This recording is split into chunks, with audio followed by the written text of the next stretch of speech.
I watched my sister-in-law Trina pick up my carefully wrapped gift, turn it over once in her manicured hands, and then toss it directly into the trash can without even opening it. "Goodwill junk," she announced to the entire bridal shower, loud enough for everyone to hear. The room erupted in laughter. My gift, a small antique music box I'd cherished for decades, sat among crumpled wrapping paper and dirty plates like actual garbage. My wife Delia stood right next to me and said absolutely nothing. She didn't defend me. She didn't tell Trina to stop. She just looked away like I was the embarrassment. What Trina didn't know was that same music box would be appraised on live television that very night for $248,000. And I made absolutely certain she was watching when it happened. Before I tell you how a piece of Goodwill junk destroyed my sister-in-law's entire social standing, hit that like button and subscribe. Tell me in the comments where you're watching from. Now let me take you back to that Thanksgiving weekend when everything changed forever. I arrived at my niece's bridal shower that Saturday afternoon, carrying a gift I'd wrapped myself in simple brown paper and twine. At 62 years old, I'd been a school teacher for 40 years before retiring, and I didn't have much money for expensive registry items. But I had something better. I had a music box that had been in my family since my grandmother brought it from Europe in the 1950s. It was beautiful, made of rich walnut wood with intricate inlay work, and when you opened it, it played the most delicate melody. My grandmother had told me it was special, valuable even, but I'd never had it formally appraised. I just knew it meant something. I thought my niece would appreciate the history, the craftsmanship, the connection to family. The shower was at Trina's house, a massive suburban home with white columns and a circular driveway. Trina was my wife Delia's younger sister, and she'd made it very clear over the years that she thought I wasn't good enough for their family. I taught middle school history. Her husband owned a car dealership that apparently made them superior. I walked into the living room where at least 30 women were gathered, drinking mimosas and eating tiny sandwiches off fancy plates. My niece, Trina's daughter Bethany, sat in the center like a queen, surrounded by a mountain of wrapped gifts in silver and gold paper with elaborate bows.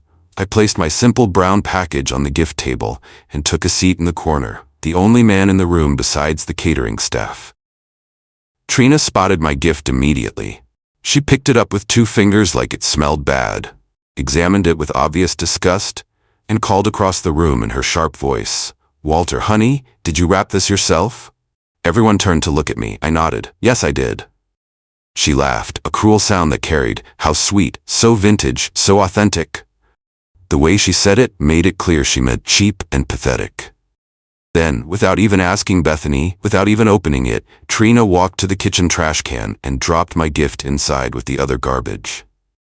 "Bethany doesn't need Goodwill junk cluttering up her new house," she announced. The room went silent for just a moment, then several women laughed nervously. My wife Delia stood right there next to the dessert table. She saw everything. She said nothing. I sat in that corner chair feeling smaller than I'd ever felt in my life. The party continued around me like nothing had happened. Women opened gifts and oohed and ahed over stand mixers and crystal vases and Egyptian cotton sheet sets worth hundreds of dollars. Bethany didn't even look at me. She didn't say thank you for coming. She didn't acknowledge me at all. When the party finally ended 2 hours later, I waited until everyone was distracted, loading gifts into cars. Then I quietly walked to the kitchen, reached into the trash can, and pulled out my music box. The brown paper was stained with coffee grounds, but the box itself was undamaged. Trina saw me from across the room. She actually smirked, like watching me dig through garbage was the funniest thing she'd seen all day. My wife drove us home in complete silence. Finally, she spoke. "You should have just gotten something from the registry, Walter. You always have to be difficult." I didn't answer. I just held that music box in my lap and thought about my grandmother, who'd been kind and generous and nothing like these people. That night, Trina posted photos in the family group chat showing off all the expensive gifts Bethany had received. My gift was notably, deliberately absent from every single photo. Back home in our small house, I sat at my desk and carefully wiped the coffee stains off the music box.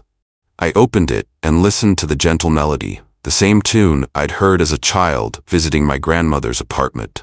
She'd told me stories about this box, about how it had belonged to a famous composer's family, about how it was made by master craftsmen in Switzerland in the 1800s.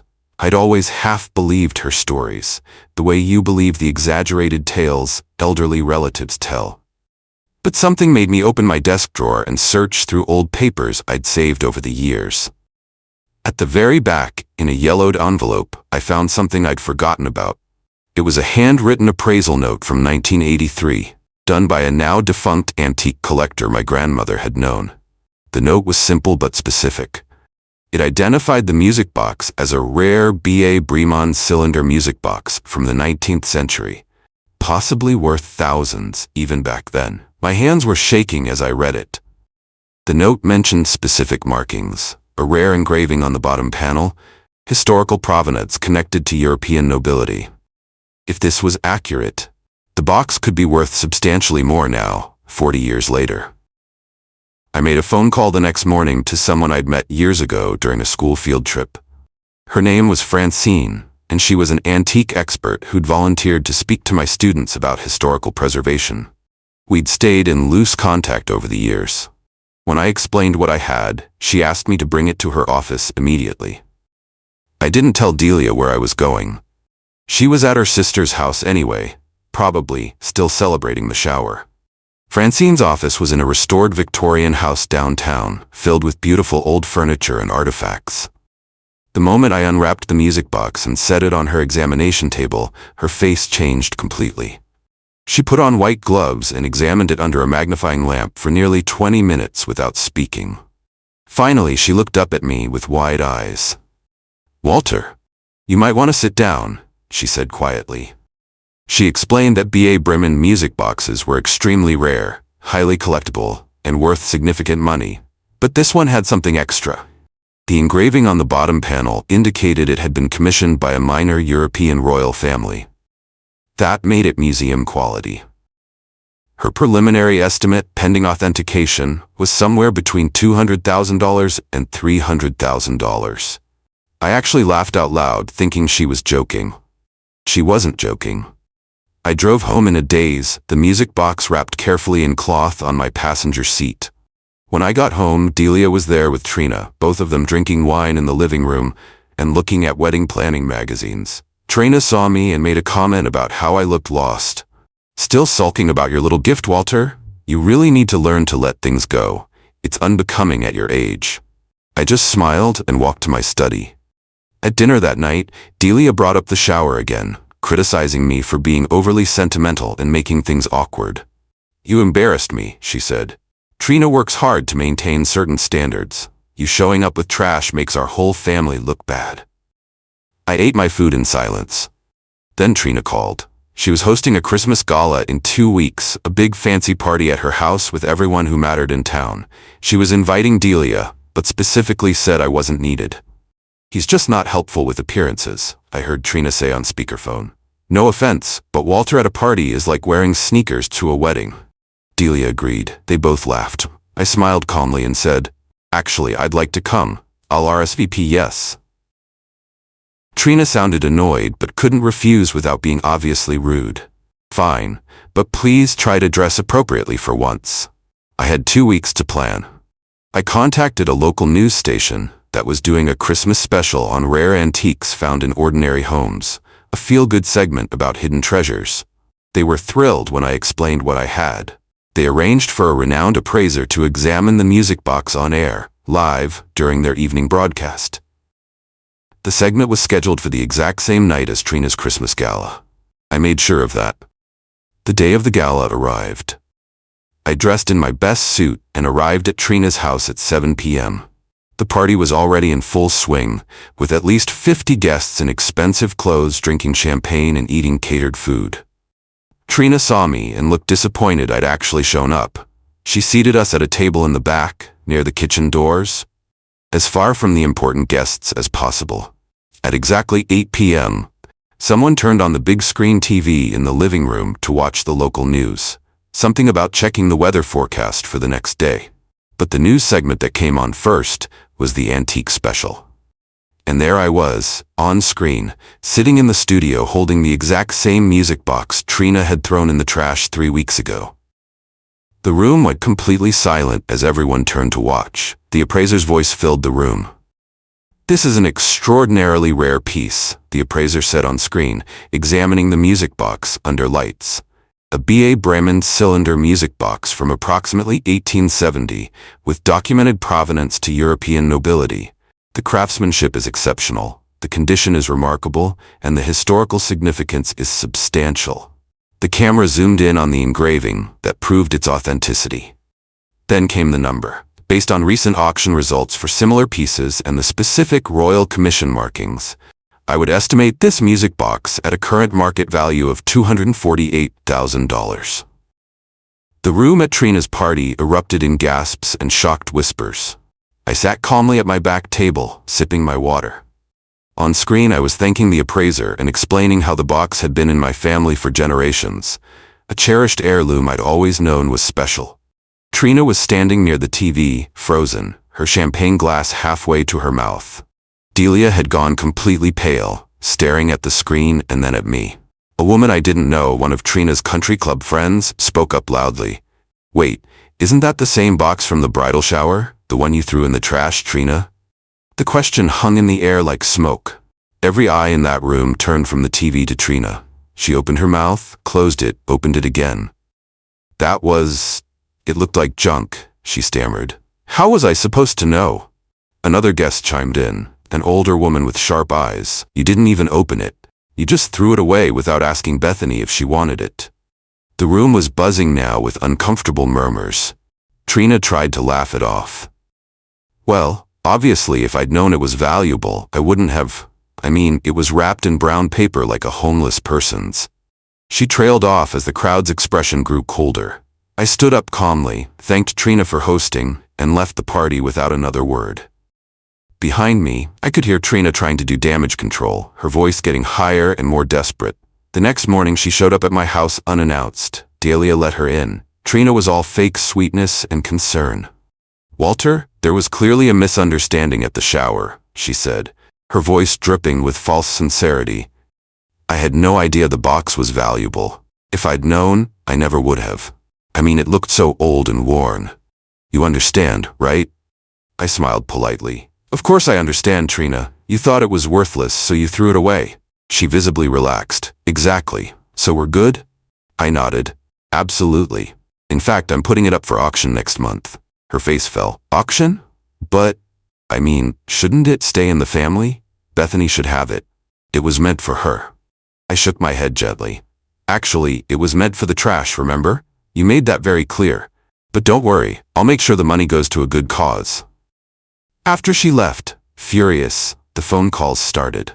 The local news segment had been picked up by regional stations.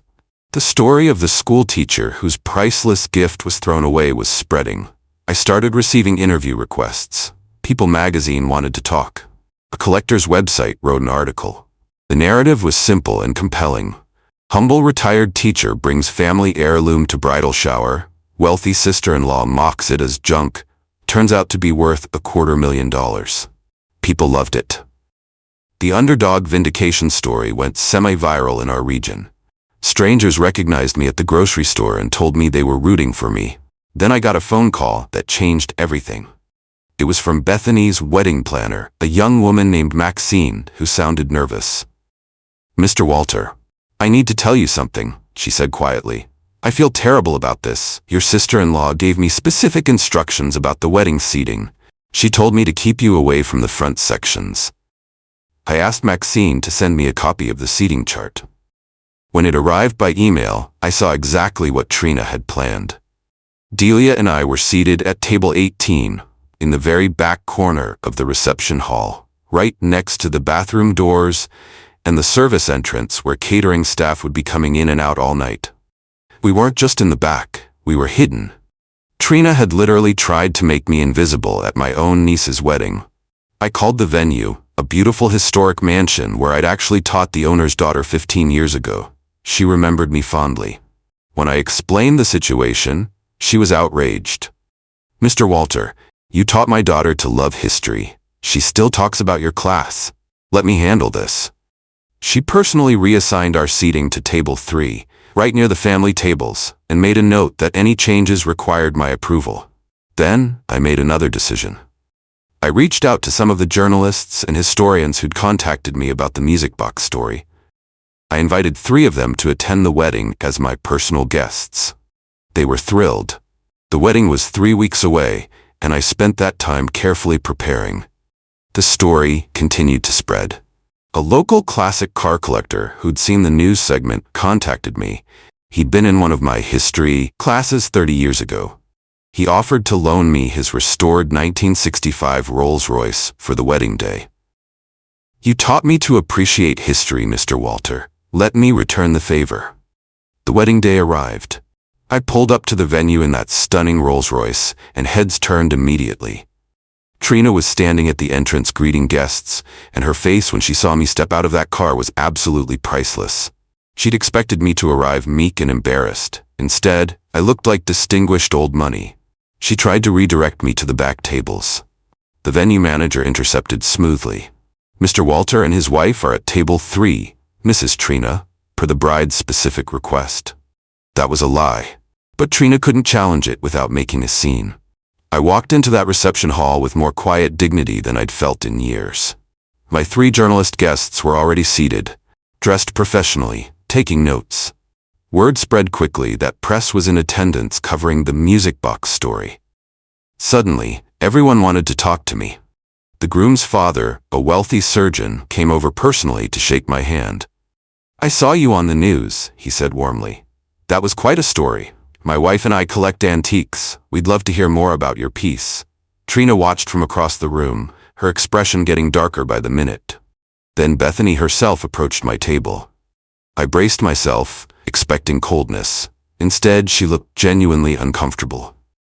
"Uncle Walter, can we talk outside for a minute?" We stepped onto the venue's terrace. Bethany looked at her hands, unable to meet my eyes. "I need to apologize," she said quietly. "I should have said something at the shower.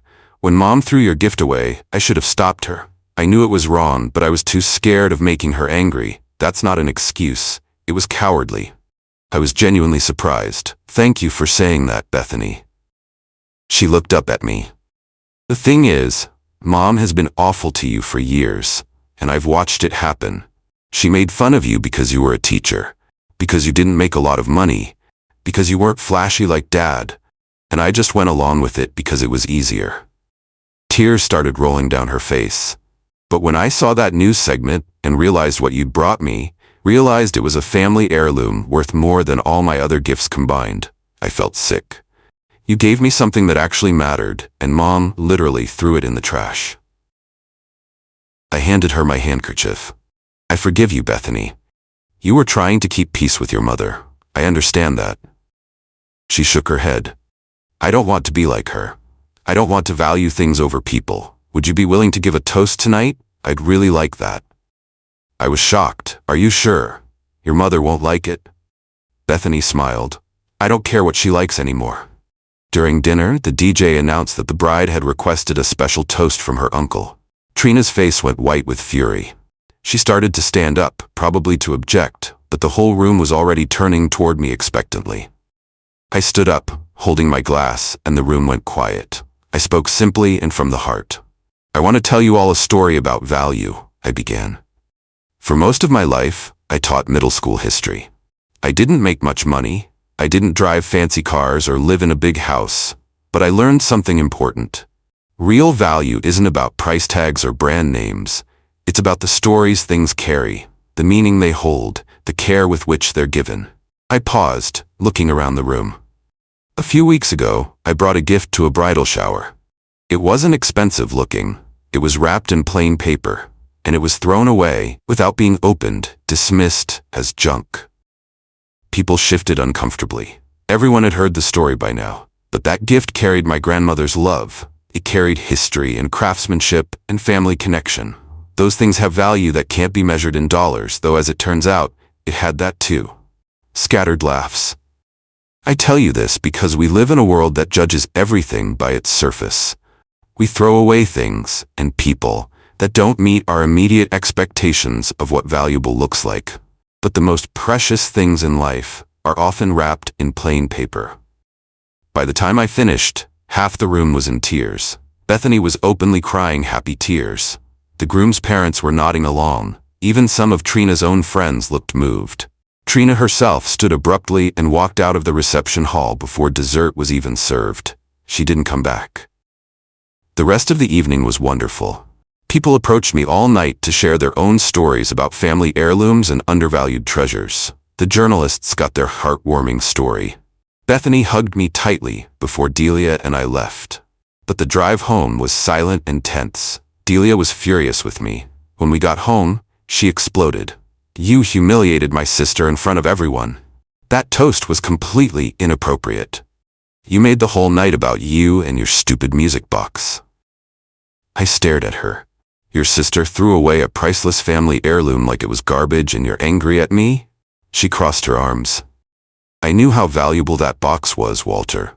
Grandma told me years ago. I just didn't want Trina to feel shown up at her own daughter's shower. You should have given something from the registry like a normal person." My world stopped.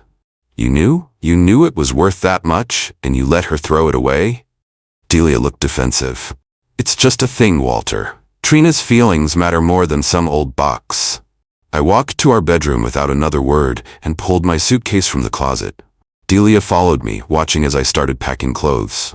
"What are you doing? You're not seriously leaving over this?" I folded a shirt carefully before responding. "You let your sister publicly humiliate me. You knew she was wrong and you said nothing. Then you admitted you knew the box was valuable and you still didn't care. This isn't about the box anymore, Delia. This is about 40 years of you choosing your sister over me." She scoffed. "You're overreacting. It's just a gift. You're acting like a child." I looked at her directly. "It was never about the gift. It was about respect. And you've shown me very clearly that I don't have yours." I zipped the suitcase. "I'll be staying somewhere else for a while." She grabbed my arm. "Walter, come on. We can work this out. You're just upset. Let's talk about this in the morning when you're calm." I gently removed her hand. "I am calm. That's the problem. I'm finally seeing clearly." I left her standing in the bedroom and walked out of the house we'd shared for 35 years. I drove to a modest apartment complex I'd seen a for rent sign at earlier that week. The manager showed me a one-bedroom unit. It was small, simple, clean, perfect. I signed a month-to-month lease that night. Living alone was strange at first. The apartment was quiet in a way our house never was. No Trina calling at all hours. No Delia criticizing how I folded towels or organized the pantry. Just peace. I set up a small workspace and began researching antique restoration in my free time. The music box story had connected me with collectors and historians who were suddenly interested in my knowledge. I started getting emails asking if I could help authenticate other pieces, appraise old items, connect people with the right experts. It turned into a small side business. I was actually enjoying myself. Then, 2 weeks after I moved out, I received a certified letter in the mail. It was from a lawyer representing Trina. She was suing me.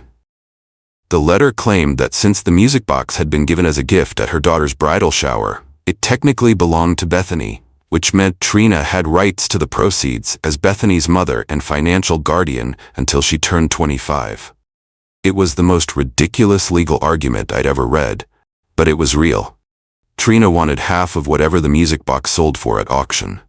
The auction house called me the same day. They'd been served with papers attempting to halt the sale. But they had good news. Their legal team wanted to talk. The auction house's lawyer was a sharp woman who laughed when she read Trina's claim. "This is absurd," she said. "The gift was discarded. You retrieved it from the trash. Under property law, items thrown away are considered abandoned. She has no claim whatsoever." She filed a response that demolished Trina's argument completely. The case was thrown out within 2 weeks. But I made an interesting decision. Instead of staying quiet about the dismissal, I agreed to let the court documents become public record.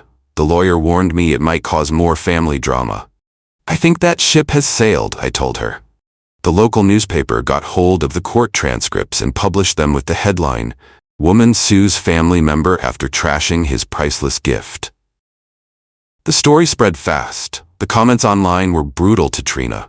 People called her greedy, shameless, cruel. Her country club friends started distancing themselves. The story even made regional news. A reporter interviewed me outside the courthouse, and I simply stated facts. I brought a family heirloom as a gift. It was thrown away. I retrieved it. Now someone wants money from something they literally called trash. Public opinion was entirely on my side. Meanwhile, the consequences for Trina were mounting. Bethany's new in-laws, the wealthy surgeon's family, were mortified by the publicity. They quietly canceled their offer to pay for the honeymoon in Italy. Too much embarrassment. 3 weeks after the lawsuit was dismissed, I got an unexpected letter. It was from Bethany, handwritten on nice stationery. Dear Uncle Walter, I hope you're doing well in your new place. I wanted to apologize again for everything, and I wanted to ask if you'd be willing to meet me for lunch. I've been thinking a lot about what you said in your toast, about real value and meaning. I'd like to learn more about your antique work if you're willing to teach me. I know I don't deserve your time after how I treated you, but I'm asking anyway. Love, Bethany. I was surprised but touched. I called her and we arranged to meet at a quiet cafe downtown. She arrived on time, looking nervous. We ordered coffee and talked for 2 hours. She asked thoughtful questions about history, about how to recognize craftsmanship, about why preserving old things mattered. I've been thinking about going back to school, she admitted. I got a degree in marketing because it seemed practical, but I've never been passionate about it. Watching you on the news, seeing how much you care about these objects and their stories, it made me realize I want to do something that actually means something to me. I smiled. What are you thinking? She looked shy. Museum studies, maybe? Or historical preservation? I don't know if it's too late to change directions. I told her it was never too late. I brought her a gift that day, wrapped in the same simple brown paper I'd used before. She laughed when she saw it, but this time the laugh was warm. Should I be nervous? She asked. This won't worth $250,000, will it? Inside was a beautiful antique compass from the 1920s. Not extremely valuable, maybe a few $100s, but meaningful. This belonged to my grandfather, I explained. He used it when he first came to America, trying to find his way. I think it's appropriate for someone starting a new direction. She cried and hugged me tightly.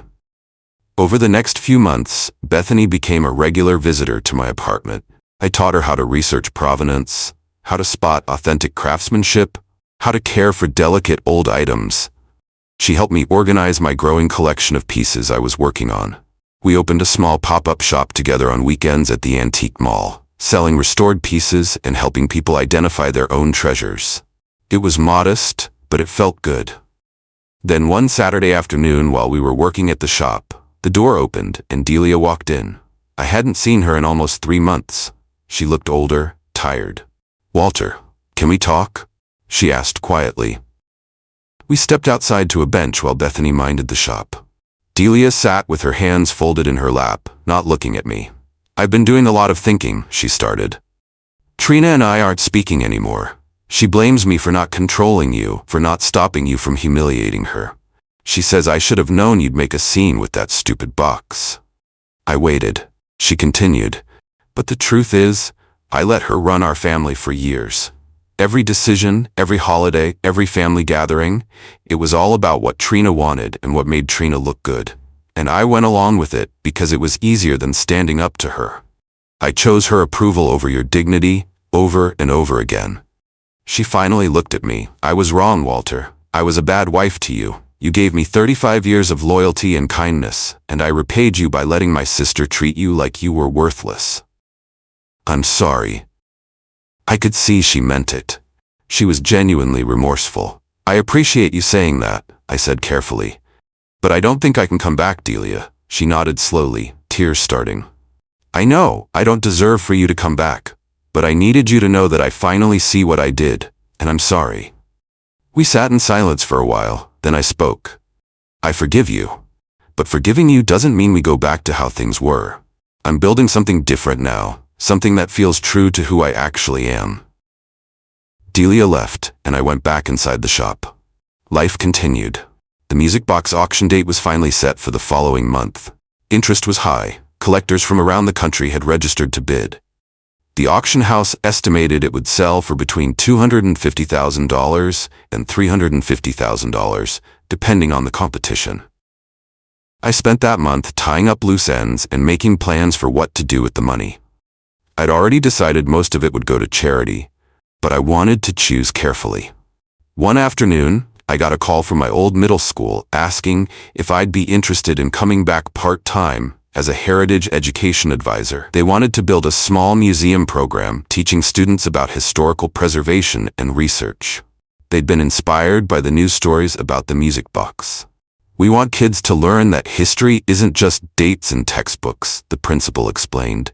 "It's objects and stories and connections to real people. You could teach them that."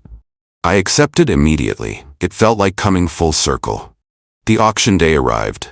I didn't attend in person. I watched the live stream from my apartment with Bethany beside me. The bidding started at $150,000 and climbed rapidly. Collectors competed aggressively. The final price was $314,000 plus buyer's premium. I donated $200,000 to various charities, including a significant portion to start an art education program at my old school in honor of Delia's late mother. Not in Trina's name, in her mother's. The news covered the auction results. The feel-good story of the retired teacher who'd been vindicated had a happy ending. People loved it. But for me, the best part wasn't the money or the validation.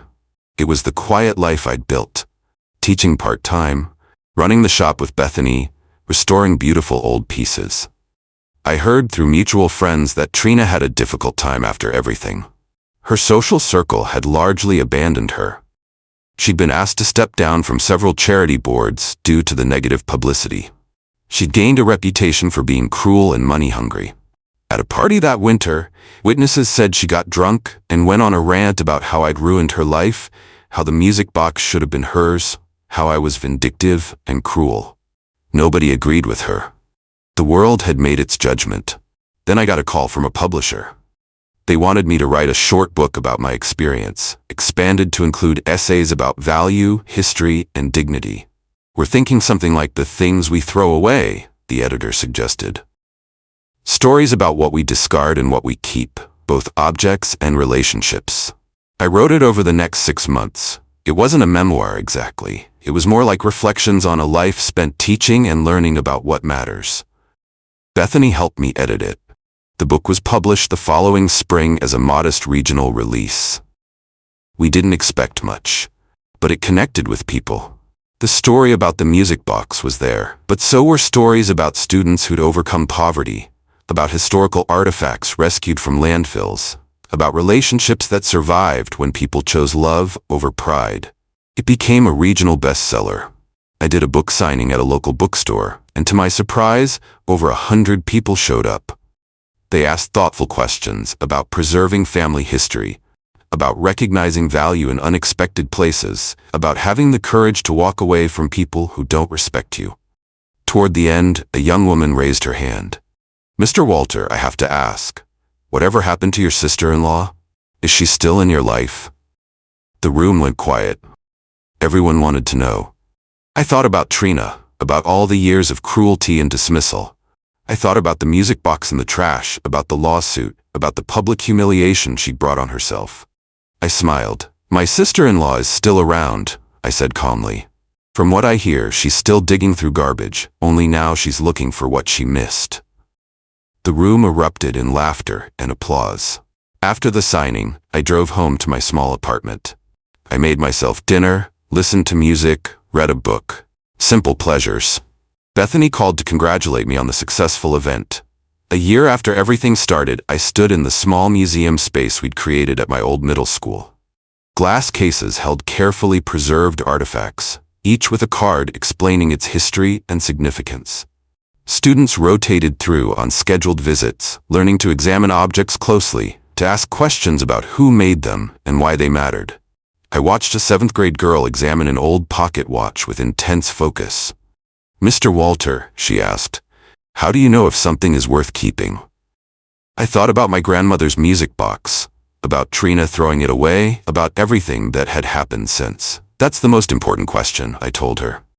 Some people think value is only about money, but real value is about meaning, about connection, about the stories we carry forward. The things worth keeping are the ones that remind us who we are and where we came from. She nodded seriously, turning the watch over in her hands. Like this watch tells a story about your grandfather's immigration? Exactly like that, I smiled. I thought about all the things I'd thrown away in my own life. Years of accepting disrespect, a marriage built on inequality, the belief that I should make myself smaller to make others comfortable. Those were things that needed discarding, but I'd kept what mattered. Dignity, integrity, the courage to start over at 62 years old. That evening, I opened my grandmother's music box one last time before donating it to a museum. The melody played, delicate and perfect, exactly as it had for over a century. Some things survive because they're built to last. Some things survive because someone cares enough to pull them from the trash. Thank you for watching. If this story meant something to you, hit that like and subscribe button. Tell me in the comments if you've ever had to walk away from family to find yourself.